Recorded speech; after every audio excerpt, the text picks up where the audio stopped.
گدھے اور گھوڑے کی بحث ہو گئی. گھوڑا کہنے لگا آسمان کا رنگ نیلا ہے، گدھا کہنے لگا کالا ہے.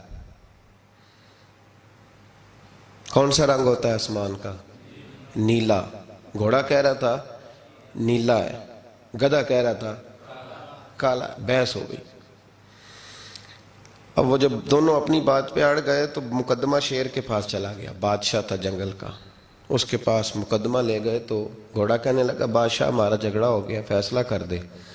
یہ کہتا ہے گدھا کہ آسمان کا رنگ کالا ہے، میں کہتا ہوں نیلا ہے، تو آپ فیصلہ کر دیں.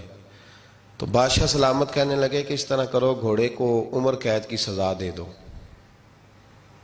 تو گھوڑا کہنے لگا بادشاہ سلامت میری بات بھی صحیح ہے کہ آسمان کا رنگ نیلا ہے اور سزا بھی مجھے. تو اس نے کہا تجھے سزا اس بات کی نہیں کہ تیری بات ٹھیک ہے، سزا اس بات کی ہے تو نے گدھے سے بحث شروع کر دی ہے. تو گدھا ہے، تو نے گدھے سے بحث شروع کر دی، تیری سزا بنتی ہے کہ تو نے بحث کس سے چھیڑ دی جی. وَإِذَا خَاطَبَهُمُ الْجَاهِلُونَ قَالُوا سَلَامًا. جاہل ملے تو اسے سلام کرتے ہیں. اس سے بحث، گدھے سے بحث تو نے چھیڑ دی، تیری سزا ہے.